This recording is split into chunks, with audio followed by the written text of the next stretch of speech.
This Yep, conference when will ready. now be recorded. All right. I'm going to call to order the meeting of MRVT for today's date of April 27th, 2020. And the first thing I think is I call to order as far as attendance go. Mark So, Huntington, as the chairman, is here. all Go ahead, right. Ty. Marvin Sullivan, are you here? I'm here. Brad DeVos, are you present? Here. Steve Grams, are you present? Yes. Excellent. And then, Mr. Chair, you also have staff. So Wayne is here. Sandy is on the line as well, Sally Vogel, and myself. And Barbara is the administrator for the meeting. So that's why you see her on here as well. And then we also have Melinda Etsy from MDOT, Office of Transportation. So Melinda, thanks for being with us. So Mr. Chair, I'll turn it back to you. Okay. First on the agenda, we're going to discuss the fare reduction recommendation. Mr. Chair, members, information is included in your packet, and so you see a memo and a resolution related to this. Since this is a special meeting, we try and keep these relatively short with singular agenda items if we can. This is an item that comes to the forefront based on federal legislation that is putting money into the state of Minnesota and other states for transportation. What we're really asking you to do here is give us some latitude to reduce or eliminate fares in certain categories. And so you'll see within the body of the memo on the first page, the 5 primary areas that we're looking for you to take action. We also want to be really clear that we're looking to have you take action through the end of August. And we're doing that, Mr. Chair and members, with an abundance of caution. 2 reasons.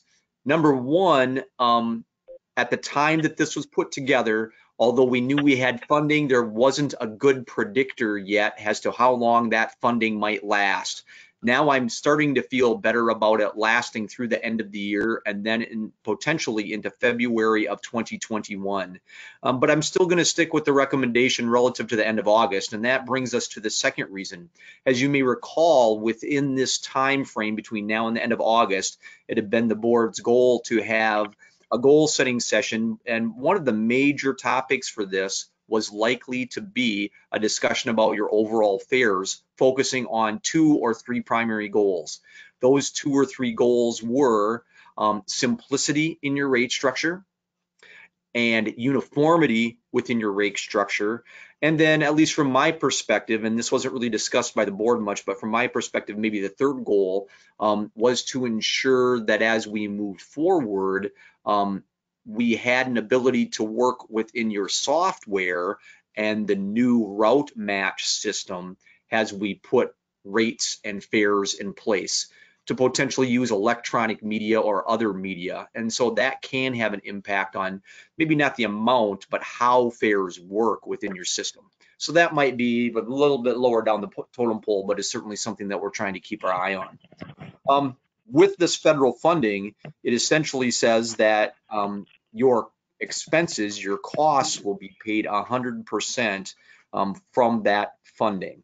And so there would no longer be the need for a 20% match. I think it's important to note that if you continued at the rates that you do have currently, which you certainly can, or any rate for dial-a-ride as an example, that revenue would be taken from grant proceeds and expenses and netted, and so the amount of grant dollars that you would receive would be reduced.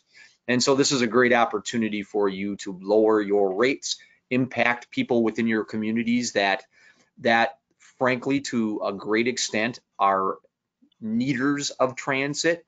These are people that use transit because it is really their primary, or in most cases, their only form of transportation, whether it was to the hairdresser or to the doctor or to the grocery store. And so to provide positive impact. Your team, Sandy and Wayne and I have talked quite a little bit about this is also an opportunity for you to kind of reset. And so it's a great jumping off point. And whether that occurs at the end of August or whether we continue this moving forward through the end of December or next February, my goal would be to continue to have this discussion so that you can get to that simplicity and uniformity that you were looking for. And as we have an extended break from fairs, if you take action, turning on the fairs at a different level will probably have a different impact than it would if you went from one fair to the next fair, from a Sunday to a Monday, as an example. So anyway, happy to answer questions. Melinda's here to kind of vouch for us a little bit that there's funding and probably say, well, DOT thinks there could be funding through February, which is great. And so certainly we'd be open to a modification of the resolution if you wanted to go that far. We had picked this date to get you through those 2 periods and then move forward. And you could extend this if you wanted. It kind of dovetails with upcoming meetings as well. Okay. Anybody have any questions? Mr. Chair, Mr. Chair, this is Steve Grams. I just got a question. So August, was that a calculation that and a recommendation from our transit advisor on the DOT then, Todd? It was August, not. the end of August? It was not. DOT has, I want to use a good term, has thought that funding would likely be to the end of the year, but I've been using an abundance of caution. As you know, in my other life with other federal programs that have gone out through the SBA and through other programs, funding ran out much quicker than the feds expected. And so while I'm very, very confident that DOT believes that, and their calculations are usually fantastic, and I'm not doubting their credibility on this one, again, abundance of caution, and it dovetails with the timeline that you had for discussion of rates going into the future. And so it seemed appropriate. It wasn't a big risk. You weren't taking a big risk and going to the end of the year, so to speak.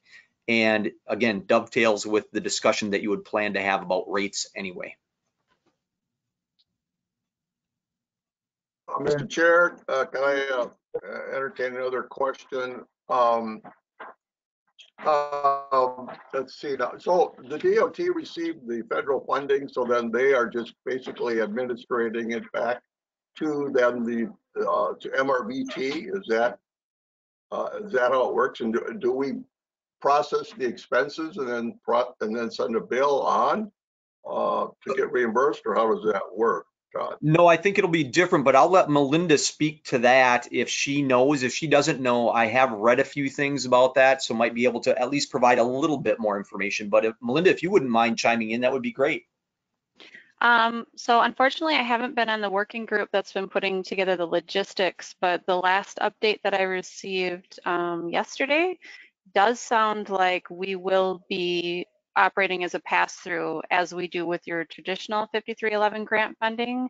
So I believe it will operate in the same way that it does today, that reporting will propagate the request for funds, and then we'll do that on a quarterly basis as a reimbursement.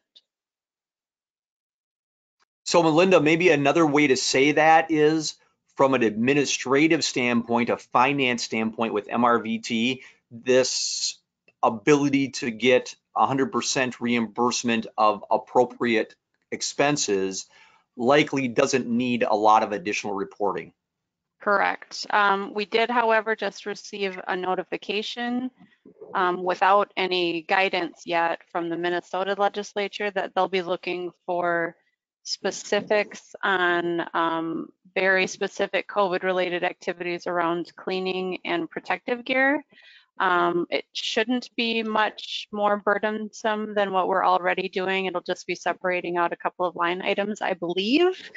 But again, we haven't received the official guidance on that, and we're a little disappointed in it because the Federal Transportation Administration was very clear that everything that our transit providers are doing right now is in response to COVID. It's just assumed across the board. So we'll certainly be responding to this for the Minnesota legislature, recognizing that everything our systems are doing is in response. So, but yeah, it won't be any more burdensome. It is following the same reporting path that you're using today. So it really is about the same amount of work and just more money.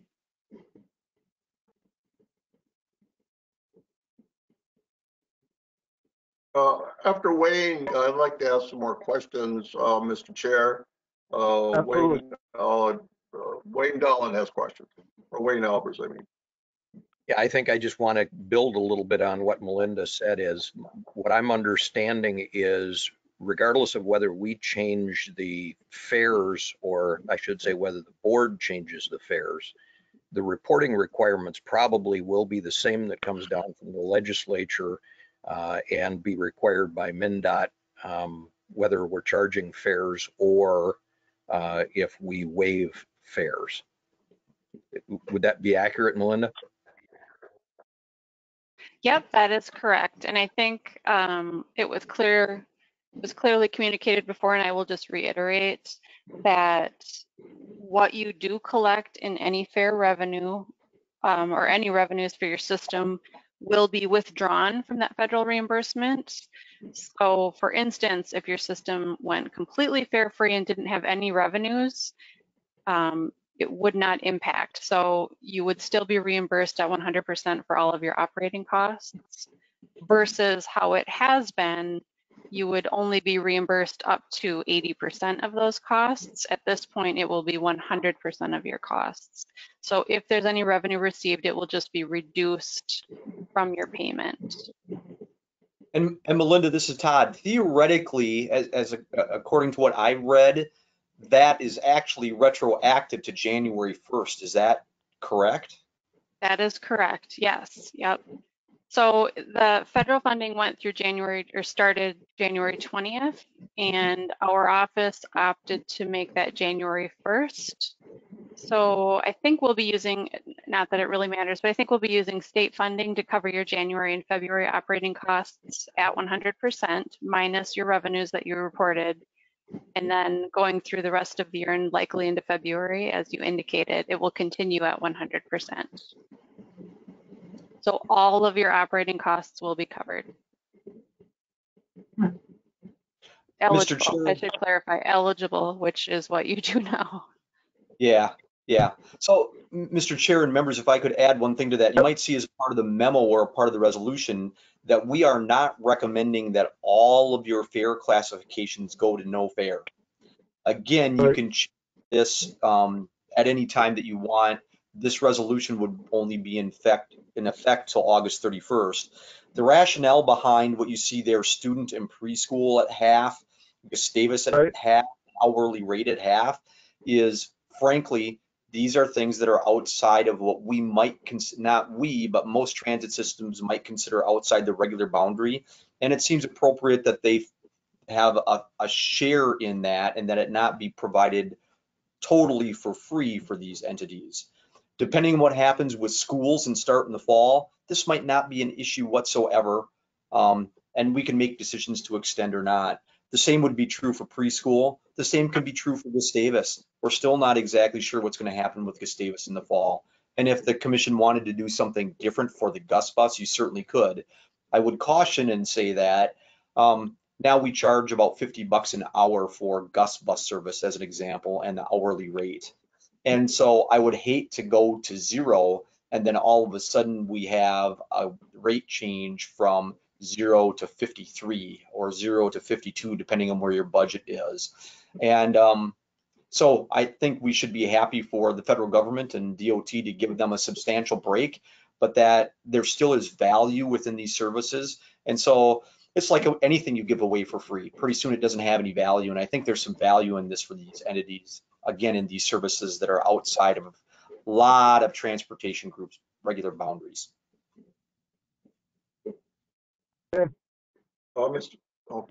Sorry. Do we have any other questions from the board? This is Brad. I have a question. Thanks. Well, Todd, first I was actually going to ask, and you answered the question on the fares. What you where you came about why Gustavus and the student rate were only a half. I would say, and actually, I'm completely comfortable doing that for the Gus bus, just because that is more of a, I they're taking it downtown or whatever. It's not as much of a necessity for them. I would argue, I think this, I would say extending the free rides to the student rate, just due to the fact that for some for some parents, it is the way for their kids to get home after school, as well as for the childcare centers or whatever. I think that's more of a community need, and I see the transit actually playing more of a community need role in that. So I would actually be in favor of reducing the student rate and making that free as well. I just feel that you are talking more of a community requirement versus versus a want with the Gus bus. Brad, are you asking to do that now or look at it again in August? It probably isn't that big of a deal right now because of the fact that the school isn't in session. So I would say probably it's something to look at in August when we start approaching school again. We don't charge student rates over the summer, I'm assuming, do we? It would just be, at this point, everything's pretty much dial a ride, isn't it? Yeah, I think it's fair to say that student preschool, Gustavus, and there may be future hourly rate things that go on, but certainly students and Gustavus, there's not going to be any activity over the next number of, through the end of August. So maybe it's just something we look at visiting in August then when we revisit these rates. So. And we're happy to do that. Right.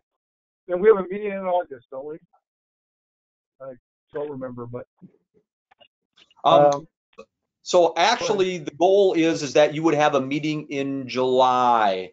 So your typical regular meeting schedule would be May, then off in June, then on again in July. So we'd be bringing back information to you hopefully in July. That would be following the regular schedule. Do I have any other questions from the board? Mr. Chair, this is Steve Grams again.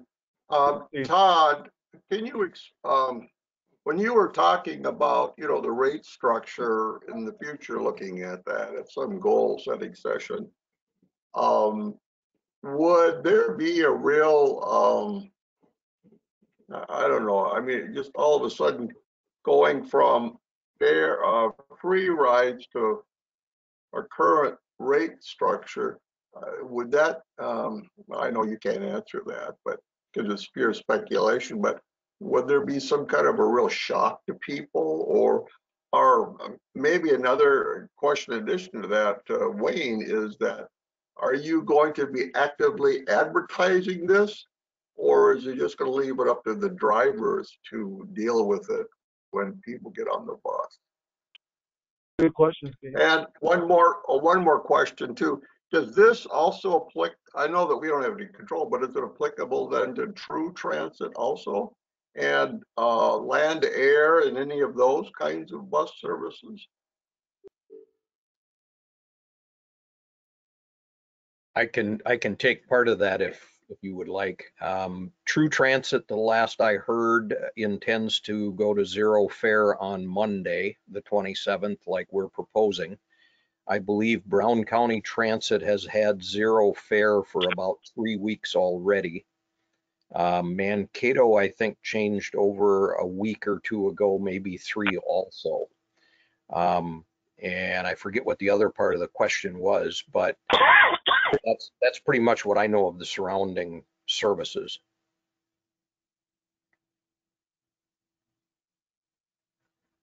I was just wondering about land, air, and some of the other ones, and maybe our DOT representative could possibly answer that question.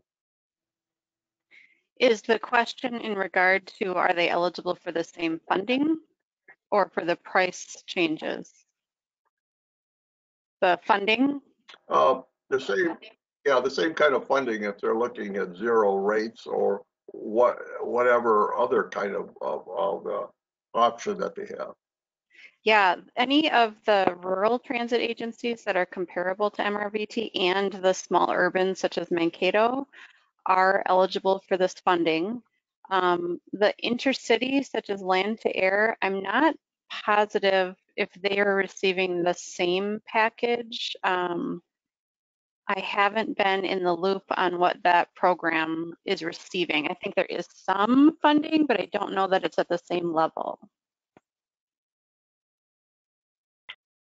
Steve, relative to the part of your question related to promoting this, I don't know that we'll have to have a lot of promotion for people to understand this. I don't think the cost of the ride currently is a hindrance to use. It is really more related to what's open and what's not open in the governor's orders about staying at home. That's driving our utilization. So I think we promote it through the normal channels, LeSueur utility bill, public access, our utility bill, the hot sheet. If the board takes action today, I plan to talk about it at the regular city council meeting. In LeSueur, Jasper and I had a discussion. I'm sure Jasper will cover it maybe under an administrator report at that council meeting. And so that's what we plan to do. Again, related to your second part of that promotion question, what happens in the future when all of a sudden, I shouldn't say all of a sudden, but when these resources are planned to be gone and we go back to some type of rate structure? I think our goal would be to have that promoted as far in advance as we can. That was one of the rationale for the commission, the board here, having discussion over the summer months about new rate structure so that we could let people know 3-4 months in advance if you picked the first of the year. So January 1st of 2021 to initiate a rate structure. So that felt about right. And I think that continues to feel right within this structure. As long as we're letting people have enough notice, I think we're in good shape. Okay, all right. So I guess as long as if it's on the utility bills and it's, yeah, that is strictly noted that it is temporary, I guess at least you won't come back and it's gonna, someone giving you a cuff across the head, Well, I had a discussion with Wayne and Sandy about this when we were putting together the recommendation. I'd much rather be out in front and say it's free until August 31st. And then we get into July and we say, oh, guess what? Funding is feeling really secure. It's good through the end of the year. Rather than today say free, good through the end of the year, and then have to come back at some point because of some federal issue or whatever, some snafu, and say, oh, darn it, it's really only free until September. Yeah, I'd hate to have to walk that back. Okay, thank you. That's all I have, Mr. Chair. Thank you, Steve. Anybody else on board?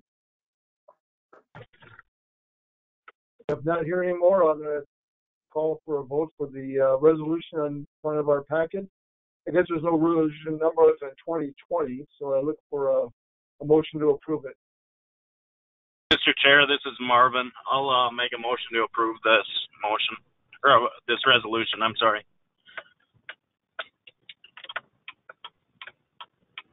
Is there a second? This is Steve Grams, and I will second Marvin's resolution, or I mean his recommendation, please. Okay. Any more discussion? If not, I'll call vote. Say all those in favor say aye. Aye. Aye. Aye. And Ty, will you take a roll call while people said aye then? For record? All right. So I'll call the roll. So Steve Grams, Aye. Marvin Sullivan, Aye. Brad DeVos, Aye. Mark Huntington. Aye. So I guess it's been approved. All right. Mr. Chair, if anyone has any questions for us, we're happy to do our best to answer today since we're all together.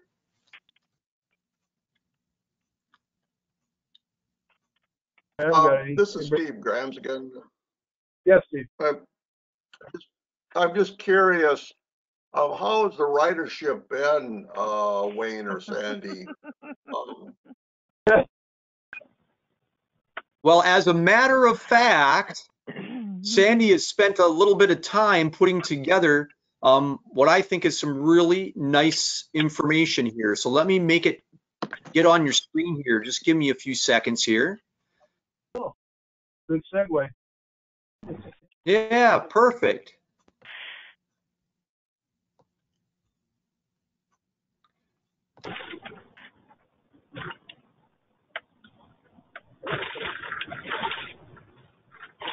Todd, maybe while you're pulling that up, could you just answer a quick question? When did we, I don't have the paperwork in front of me, when is that fares going into effect?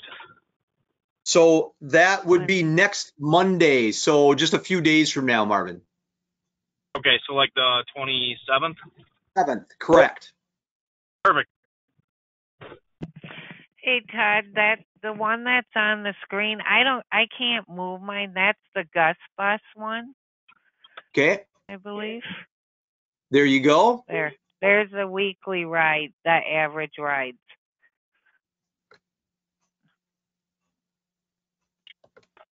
All right, so you can see that on your screen, hopefully. Marvin, I know you're on the phone, so you can't. But what this is showing is the weekly rides, a comparison in 2019 and 2020.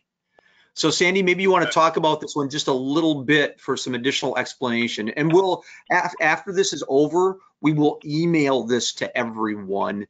We just kind of got it together. Sandy had shipped it over a little bit earlier in the day. Yep, just when you're looking at the 2019, I just did the average rides in a week. So like in January of 2019, the average weekly rides were 1,142. And it was 1202 in January, and now like in 2019 we had 1,112 rides in April, and in 2020 it's not about 3 weeks in, we've had 549 rides for the weekly average rides. So it's gone down about maybe not quite half.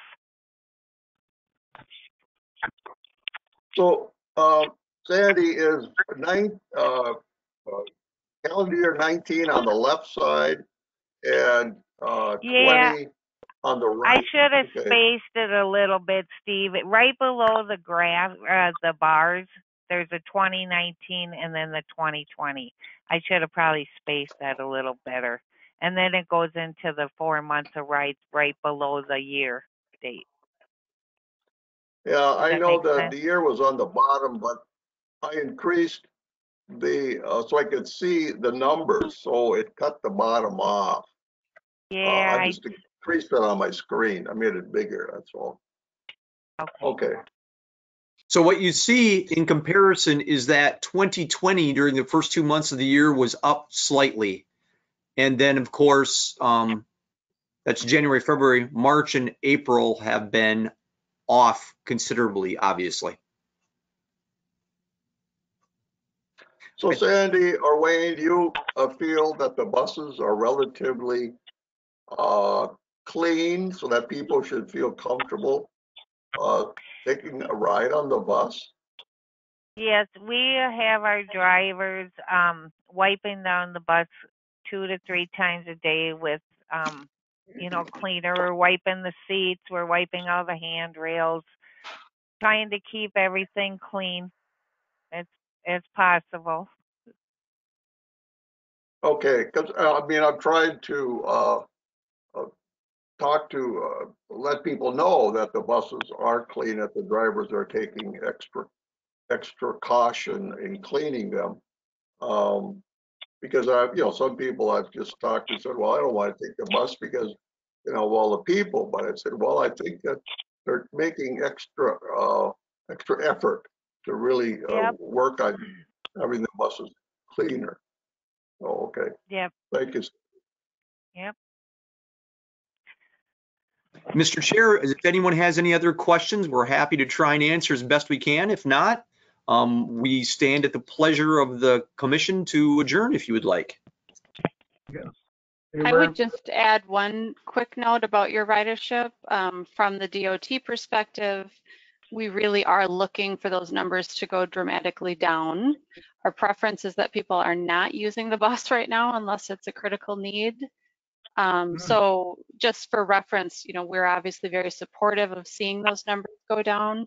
We recognize the extreme value that our transit providers are giving in their communities by continuing to allow people to access to essential needs. So we fully support and encourage that our transit systems continue to provide service, but we are very supportive of seeing those numbers go down and providing as many buses as you can to provide fewer people on each bus for this interim. So eventually we'll look at efficiencies again, but for now, this is good to see those numbers go down and the service still available. So thank you all for continuing to provide service and to support that in your communities. That's a wonderful thing you're doing for your communities. Mr. Chair, since Melinda mentioned this, maybe we could ask Sandy and Wayne to talk about a few of the, just a couple quick hits on some of the extra services that we've been providing to other organizations within both LeSueur and St. Peter. Monday through Friday, we're delivering Meals on Wheels, and I believe it's 15 to 17 meals a day. And then this last Friday, the Nicollet County got a hold of us and had a list of backpacks that they usually handed out Friday in school to provide meals for the weekend. For some students, they had 58 people on the list. Some are multiple drops at one place, but so there was 58 backpacks that they delivered. They added a few on. So I think the first Friday we did 52 drop-offs, 52 backpacks that we dropped off. And so we're going to be doing this every Friday until May, when the last day of school would be. Oh, excellent, Sandy. Just a couple other ones that are likely to come up, and I know both school districts have been contacted, or we're in the process of working through this. Both school districts provide a summer meals program as well, and so it's anyone's guess how that might be provided, but currently both the LeSueur School District and the St. Peter School District are providing meals, as Sandy indicated, not just with backpacks, but during the week, and that's done through the busing system. And so those systems will be shut down in the summer. And so we've had very, very preliminary discussions and maybe tapped to provide some of those resources as well for summer meal programs. In St. Peter, it's called Read and Feed. And so we are, frankly, likely to piggyback that with programming from the library potentially as well. That's a little bit further out. We got a couple months before we got to get that figured out, but we've been in the initial stages of talking about that and investigating that with those districts. Okay. Thank you, Todd. Thank you, Sandy. Do you have anything, Wayne?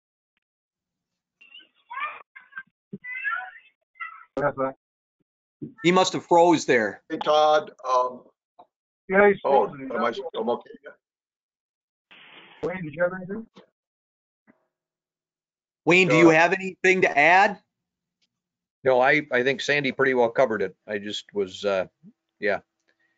I don't, other than the read and feed yet, and we are, matter of fact, one of the drivers is out doing the backpacks as we speak. Started at about 1:40, and it takes about 2.5 hours to get all of those backpacks out each Friday afternoon. So. Okay. If there's nothing else, I could put a motion to adjourn. Member Sullivan, I'll make that motion. Is there a second? Brad DeVos will second. Okay. No more discussion. All those in favor say aye. Aye. Aye. All right. Todd, you want? Okay. All right, I think we're set to go, Mr. Chair. I don't know that we need to call a roll call on that one. Do you want to need me to sign the resolution sometime? So I think at the next meeting, I'll just have the hard copy and have you sign it. Sounds good. All right, and hopefully we'll be in person. If not, we'll ship it around some other way. We'll get it to you some other way. No problem. All right, thanks everyone for meeting on short notice. You guys next meeting June? Pardon me? When's our next meeting? It should be in June. No, I'm sorry. May. May, because this is a special meeting. That's correct. I believe it's May 12th. I believe you're right. May 12th, I believe, is correct. So we'll if you have questions in the meantime, let any of us know. We're happy to help. All right. Thanks, Todd. Take care, everybody. Bye-bye. Thanks for the great work, Thank everyone. you. Take care. Bye.